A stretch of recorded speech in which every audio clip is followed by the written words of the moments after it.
అస్మద్గురుభ్యో నమః. భగవద్బంధువులారా, ఇవాళ హనుమత్ జయంతి. హనుమత్ స్వామి ఆచార్యునిగా, రుద్రస్వరూపునిగా, వక్తగా, వాక్కు తెలుసున్నవానిగా, ప్రముఖమైన రాయబారిగా, అన్నిటినీ మించి మహావీరునిగా, శ్రీరామచంద్ర స్వామికి సేవకునిగా ప్రసిద్ధి చెందిన స్వామి.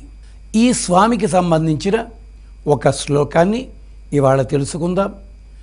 ఈ శ్లోక పారాయణ చేత సర్వ కార్యములు నెరవేరుతాయి.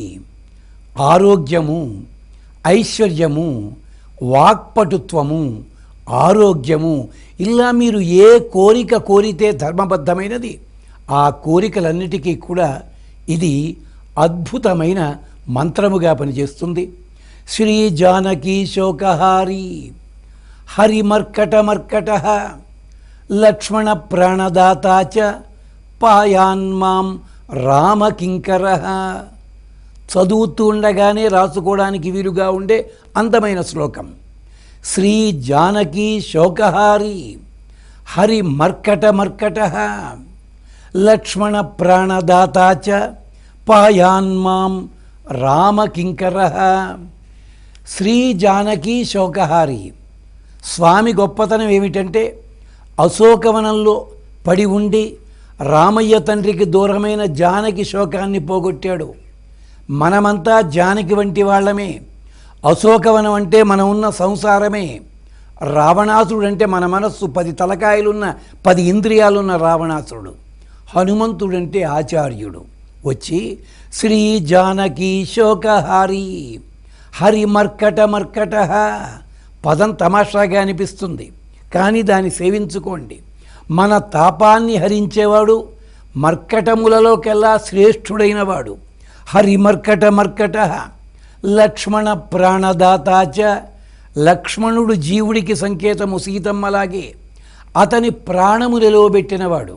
అంటే లక్ష్మణస్వామి రామచంద్ర స్వామికి అన్ని రకముల సేవలు చేస్తానన్నాడు.